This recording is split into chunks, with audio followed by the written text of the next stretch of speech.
오늘 말씀의 주제는 사람을 창조하시고 또한 이렇게 구원하신 이유에 대해서 말씀을 나누도록 하겠습니다. 오늘 말씀에 보면 하나님의 형상을 따라서 사람을 지으셨다라고 하고 계십니다. 사람은 어떻게 구성되어 있나요? 남자와 여자로 구성되어 있습니다. 남자끼리만 만들지 않으셨고 여자끼리만 만들지 않으셨고 남자와 여자로 지으셨습니다. 그렇습니다. 오늘 주제는 사람입니다. 이 말은 곧 나는 누구지? 나는 무엇으로 살아야 되지라는 질문과도 같습니다. 오늘 본문에 보시면 하나님이 이르시되 우리의 형상과 모양을 따라 사람을 지으셨다라고 말씀하고 계십니다. 성경에는 몇 가지 그 단어마다 난제가 있습니다. 해석이 어렵거나 되지 않거나 또 여러 신학자나 목사님들이 해석하는 또 방식이 다른 경우가 있는데 그 대표적인 본문 중에 하나가 바로 오늘 본문에 있습니다. 우리라는 단어입니다.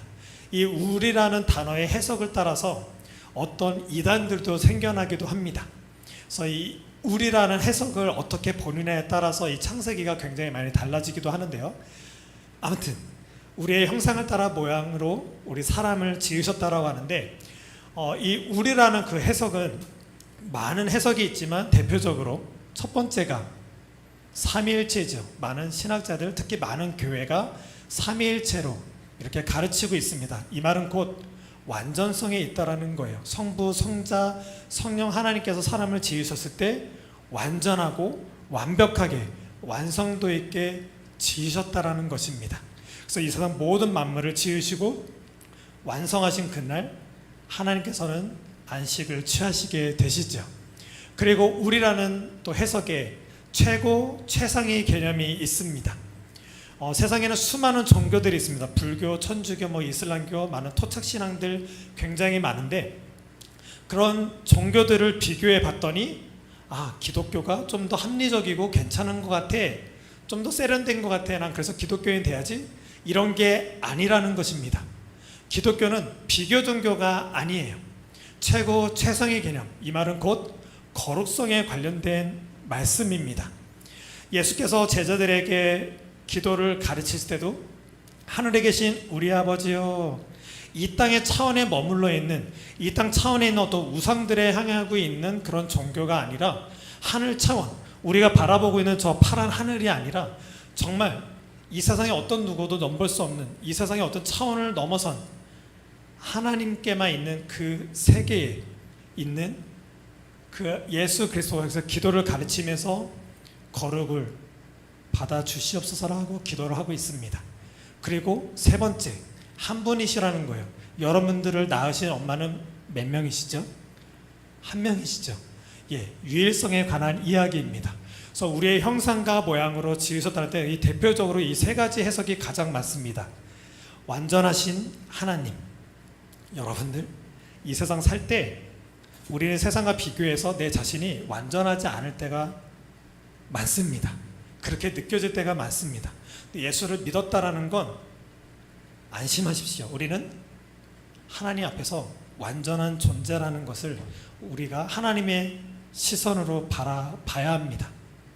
그리고 우리는 이 땅 살 때 죄를 지을 수밖에 없고 악한 생각과 악한 마음 속에 있을 수밖에는 없습니다. 하지만 우리는 예수 그리스도의 십자가 부활 생명으로 거룩을 입게 돼서 거룩하신 하나님을 바라보게 되고 또한 영광의 예배까지도 드릴 수 있는 존재가 되었습니다. 세상에 힘들고 지치고 어떤 비교로 인해서 힘들 때 완전하시고 거룩하시고 또한 유일하신 하나님을 바라보시게 되시길 바라겠습니다. 유일하게 만들었대요. 세상은 평등하지 않습니다. 하나님도 평등하게 만들지 않으셨습니다. 평등보다 더 귀한 개념, 더 가치 있는 개념은 유일하다는 거예요. 유일하신 하나님이 유일하게 나를 만드셨고 유일한 존재로 나를 바라보고 계시고 유일하게 상대하고 계십니다. 유일하신 하나님 앞에서 유일한 사랑으로 관계받고 있는 내 자신을 바라보는 게 너무나도 중요합니다. 이렇게 완전하고 거룩하고 유일하신 하나님이 이제는 이 땅 가운데 우리 사람이라는 존재를 이제 눈에 보이는 이 물체를 이렇게 놓은 것처럼 이제는 놓으십니다. 지난주 말씀드렸던 것처럼 에덴 동산을 창조하시고 그곳에 이렇게 생명의 눈으로 확인될 수 있는 생명체로 우리를 만드신 거죠. 그리고 하나님과 함께 안식을 누릴 수 있는 존재로 우리를 만드셨습니다. 그리고 세 번째, 남자만 받는 게 아니라 여자만 받는 게 아니라 생육하고 번성의 땅에 충만할 수 있는 그 가족됨으로 우리를 지으셨다라는 것입니다. 그래서 그 사람들로 하여금 하나님 말씀을 알아들을 수 있고 또한 그 말씀하시면서 사랑으로 두신 그 사랑을 알 수 있는 존재로 우리를 만드셨다라는 거예요. 그래서 하나님의 형상과 모양으로 지으셨다. 이 최고의 가치는 바로 사랑입니다. 사랑이신 하나님이 사랑인 사람을 만드신 거예요. 너무나도 중요합니다. 완전하고 거룩하고 유일하신 하나님이 추상적인 단어죠. 이제는 실질적으로 우리를 이 땅에 생명이 있고 하나님과 안식을 함께 누릴 수 있고 또 가족됨으로 누릴 수 있는 그렇게 생명이 있는 사람으로 우리를 만드셨다라는 거예요. 여기서부터가 우리가 이제 문제인 거죠. 생명이 있는 건 알겠다라는 거예요. 또 하나님과 함께 관계가 형성됐다라는 것도 알겠다라는 거예요. 또 우리가 이렇게 가족됨으로 있다라는 거 알겠다라는 거예요. 제가 이 행복한 교회 오면 이사야 목사님이 너무 부러워요. 정말 부러워요. 왜냐하면 이 교회에 오면 3대가 제 눈에 보여요. 할아버지, 할머니, 엄마, 아빠, 그리고 또 자녀들이 보여요. 저희는 아직도 아버지랑 제 동생이 예수를 믿지 않으세요. 근데 여기 오면 3대가 예수를 믿고 그 교회에 있는 모습은 저로서는 이게 엄청난 역사 가운데 있는 거고 너무 부러운 모습 속에 여기에 행복한 교회 오게 돼요. 우리가 이 땅에서 어떤 모습으로 있든 완전치 못하든 거룩하지 못하든 유일하지 않는 것 같고 남들과 비교해서 힘들지 몰라도 교회 오면 너무 행복한 거예요. 다 어쨌거나 이 땅이 힘들고 어려워도 다 그냥 천국에 가서 우린 평안하게 살 수 있으니까. 여기는 정말 이 3대가 보이는 것만으로도 교회 이름처럼 정말 행복합니다. 너무 놀라워요. 바로 이거예요. 우리가 이 생명체로 이곳에 이제 주어졌다면 우리는 이렇게 생명체로 주어진 이 모습대로 어떻게 살아가느냐라는 거예요. 인생은 뭐죠? 우리는 이제 이게 힘든 거죠.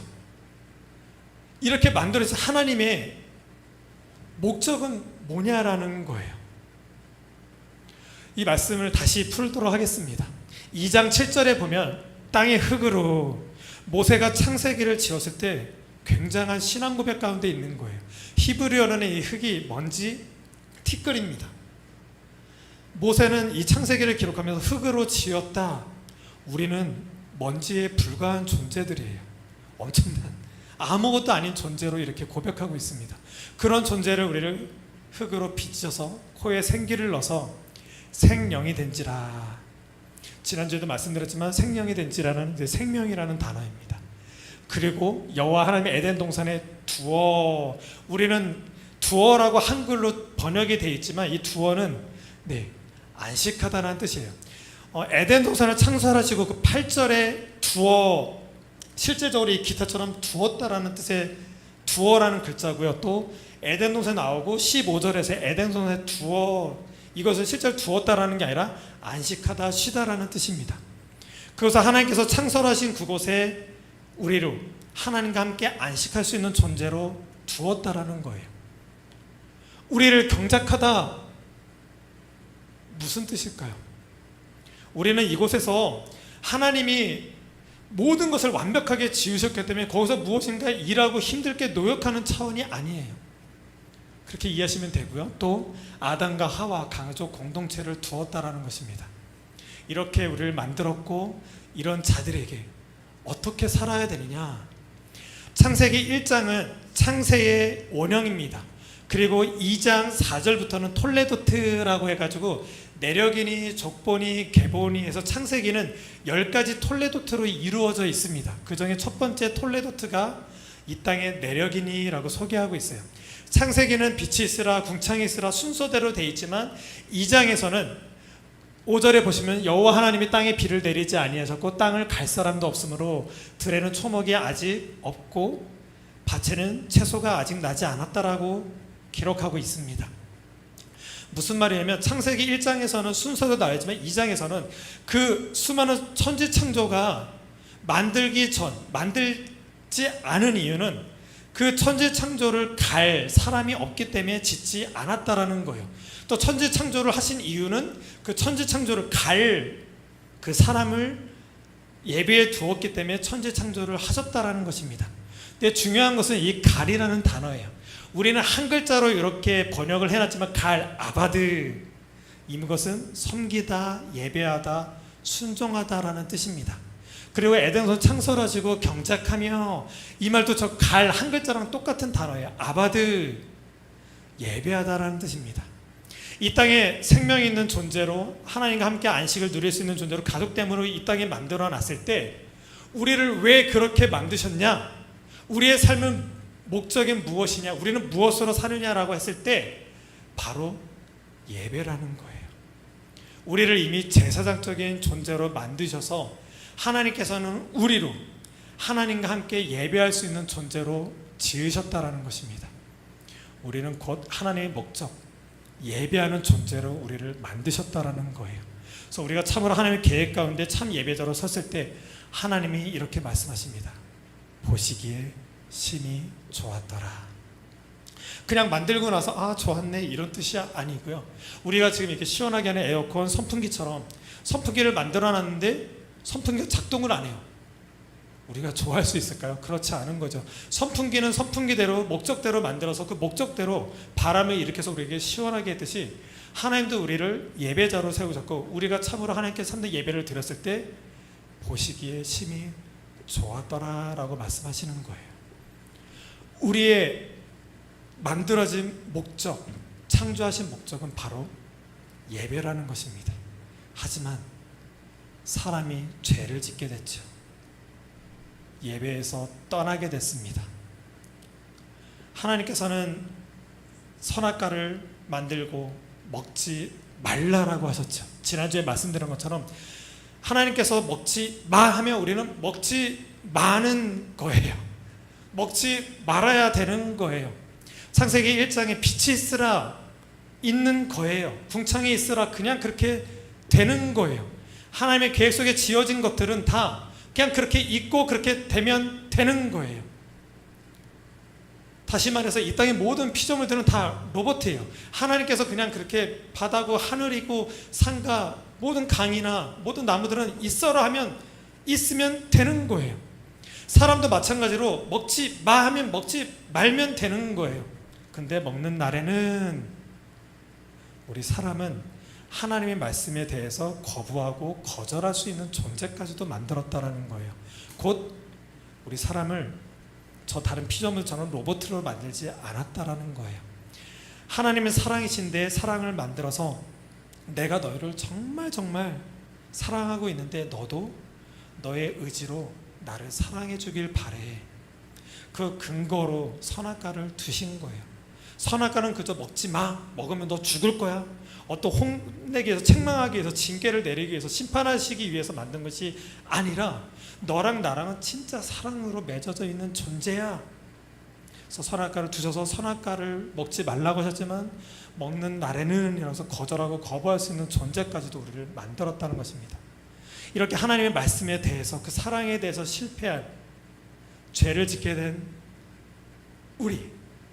그런 우리의 결과는 어떻게 됐을까요? 이 생명은 하나님 말씀대로 죽음 가운데, 어둠 가운데 우리는 내몰려지게 됐습니다. 그리고 하나님과 참 안식을 누릴 수 있는 우리는 죄를 짓자마자 여자는 임신하는 고통, 남자는 이마에 땀을 흘리는 수고를 해야 된다 그랬습니다. 이것은 여자는 이렇게 고통해야 되고 임신하는 고통이 있고 남자는 이마에 땀을 흘려서 수고해야 돼, 이런 차원이 아니라 모든 인류는 다 고통과 수고 가운데 살 수밖에 없다라는 거예요. 고통과 수고는 히브리어로 똑같은 단어로 되어 있습니다. 그런데 우리는 번역상 고통과 수고로 되어 있는 거죠. 그리고 세 번째, 내 뼈 중에 뼈, 살 중에 살이야. 너는 나고 나는 너야. 하나님의 사랑으로 지어진 사람이, 참 사랑을 나눌 수 있는 그들이 죄를 짓고 나서 사랑이 완전히 깨어지게 됐죠. 하나님께서 너 왜 선악과 따먹었니? 당신이 보내준 저 여자 때문에 그런 거 아닙니까? 당신이 보내준 저 뱀 때문에 내가 이렇게 죄짓게 된 거 아닙니까? 라고 지금 이렇게 난탓하고 있는 거예요. 부부싸움의 거의 100%는 다 너 탓이야, 너 탓이에요. 또 많은 이 관계 속에, 좋은 관계 속에 있더라도 어떤 누군가에서 불평등하거나 또 나한테 오는 관심이 좀 덜 오게 되면 공동체는 또 서운하죠.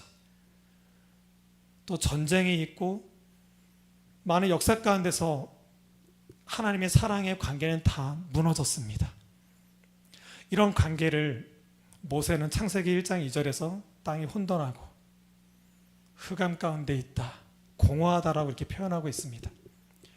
출애굽을 한 이스라엘 백성들을 이끌어가는 모세가 그 광야 가운데서 이 창세기를 기록하고 있을 때 광야를 걷고 있는 그 힘들고 있는 그 이스라엘 백성들 가운데 하나님은 태초에 하나님이 천지를 창조했어. 창조주 하나님이야. 그 창조주 하나님이 너희와 항상 함께하고 있어 라고 선포하고 있어요. 하지만 우리의 삶은 땅이 혼돈에 있지, 광야야, 공허하고 흑암 가운데 있어. 저 하늘을 봐.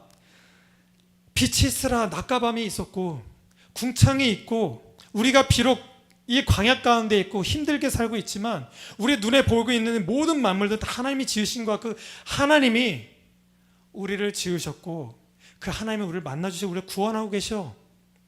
우리의 문제는 이 죄 문제로 말미암아 이렇게 살 수밖에 없지만 하나님을 이렇게 구원하고 계셔 라고 선포하고 있는 것입니다. 이렇게 흑암 가운데 있는 우리에게 구약에서는 계속 언약으로, 약속으로 우리에게 주어졌고 신약에 와서 하나님의 약속대로 예수 그리스도를 이 땅 가운데 보내주십니다. 예수 그리스도를 보내주셔서 진짜 문제, 돈 문제, 건강 문제, 여러 가지 문제가 아니라 죄 문제를 십자가에서 해결해 주심으로 그 부활 생명으로 말미암아 죽음에서 생명으로 참 안식이 없는 고통과 수고에서 수고하고 무거운 짐진 자, 곧 고통받는 자 다 내게로 와라. 내가 너희를 쉬게 하겠다라고 말씀하고 계시고요. 참된 하나님의 사랑으로 말미암아 끊어졌던 그 가족됨이 참 교회로, 참 사랑 가운데 나눌 수 있는 공동체로 우리가 묶여지게 됐습니다.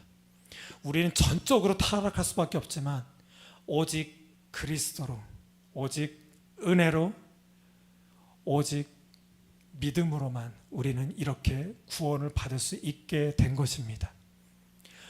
그렇다면 예수께서는 우리를 왜 구원하셨을까요? 바로 예배에 있다라는 거예요. 하나님은 그저 이 세상 모든 만물을 창조해버리고 그냥 냅두신 게 아니에요. 창조물 중에 사람을 두시고 하나님과 함께 참 화목됨으로 예배할 수 있는 존재를 그렇게 사람을 지으셨다라는 거예요. 근데 그런 사람이 죄를 짓고 하나님을 알아볼 수 없는, 예배가 전혀 이루어질 수 없는 그 죽음의 땅으로 내몰려졌을 때 그것에 내몰려져 있는 사람들을 안타까워하셔서 약속대로 예수 그리스도를 보내주셨고 예수 그리스도를 통해 우리를 구원하셨다라는 거예요. 근데 구원으로 머물면 안 된다라는 것입니다.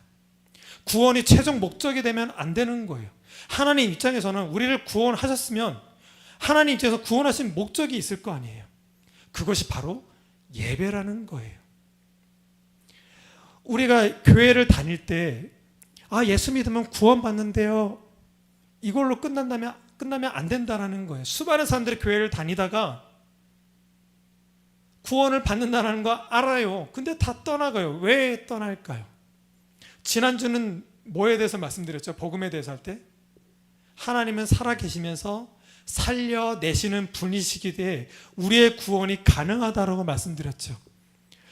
우리가 구원받는 거로 끝난다면 교회를 다니다가 떠난 사람들처럼 우리는 그렇게 떠날 수밖에 없을 거예요. 하지만 우리를 구원하신 목적은 구원으로 끝난 게 아니라 구원하여서 다시 그 예배가 회복될 수 있도록 하나님과 함께 참 회복됨으로 그런 화목한 관계를 이루기 위해서 우리를 구원하셨다라는 거예요. 그래서 우리는 교회를 다닌다고 할 때 이 예배됨이 얼마나 중요한지 모릅니다.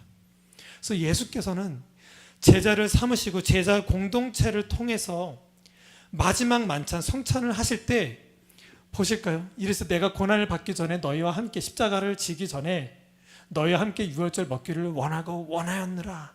열망하고 열망했어. 왜? 이 성찬을 통해서 참된 예배를 가르치시기를 원했다는 거예요. 자신의 예수 그리스도의 살과 피를 통해서만이 이 예배가 회복될 수 있기 때문에 이 성찬이 너무나도 고대하고 고대하셔서 제자들하고 그렇게 원하셨던 거예요. 그래서 초대교인들, 마가의 다락방에 모인 들이 그들의 성령의 임재로 말미암아 참된 복음을 깨닫고 그들이 참된 그 초대교회를 이룰 때 그들은 이런 모습 속에 있었습니다. 날마다 마음을 같이하여 성전에 모이기를 힘쓰며, 성전에 힘쓴다는 건 뭘까요? 예배하기를 그렇게 힘썼다라는 거예요. 왜? 예수 그리스도를 말미암아 우리가 하나님과 함께 화목됨으로 하나님과 관계가 끊어져 우리가 관계가 형성되어서 참 예배자로 들어갈 수 있었기 때문에 이 놀라운 가치로 우리는 성전에 모이기를 힘썼다라는 거예요. 여기 계신 분들은 교회 나올 때마다 예수 그리스도로 말미암아 성전의 예배 가운데 모이는 그 간절한 마음이 계속 불이 일어나길 바라겠습니다. 그리고 집에서 떡을 떼며가 제일 중요하죠. 이것은 우리 공동체는 역시 모이면 먹어야 돼 이런 차원이 아니라 떡을 떼면은 바로 성찬을 의미합니다. 초대교회는 예배는 성찬밖에 없었어요. 네로 형제 때부터 수많은 아주 강한 10대 박해가 있었는데 그때 그들은 모일 때마다 떡을 떼며 항상 예배를 했던 것입니다. 그들이 모일 때마다 하나님께 예배하는 것으로 예수 그리스도로 말미암아 떡을 떼며 그렇게 예배를 했고, 그런 모임 속에 많은 자들이 계속 참여하다 보니까 떡을 뗀다는 것이 어떤 의미인지 설교도 들어가고 그것이 얼마나 기쁘고 큰 찬양인지, 그래서 예배 때 찬양이 들어오고 또 많은 순서가 들어오고 지금 전 세계적으로 많은 예배하는 그 교회에서 각 순서별로 예배하고 있죠. 그래서 이런 개념으로 인해서 예배가 이렇게 형성이 된 것입니다. 우리가 예수를 믿었다면 이 예배담이 너무 중요합니다. 오늘 말씀은 사람을 창조하시고 구원하신 이유였습니다. 바로 예배입니다. 이 예배가 얼마나 중요한지, 구원받은 우리가 무엇으로 살아야 되는지 바로 예배라는 것입니다. 그래서 오늘 우리가 예배 순서에 예배의 부름이 있었죠. 보시면 아버지께 참되게 예배하는 자들은 영과 진리로 예배할 때가 오나니 곧 이때라. 아버지께서는 자기에게 이렇게 예배하는 자들을 찾으시느니라. 죽음과 어둠에 떨어진 우리, 참 안식이 없고 고통과 수고밖에는 살 수밖에 없는 우리, 가족 때문에 완전히 산산조각난 이 땅에 예수 그리스도의 오심으로 말미암아 잃어버린 한 마리 양처럼 우리를 그렇게 찾아내시는 거예요. 예배할 자를 그렇게 찾으셔서 너무나도 하나님이 함께 화목함으로 그렇게 사랑 가운데 있길 원하시는 거예요.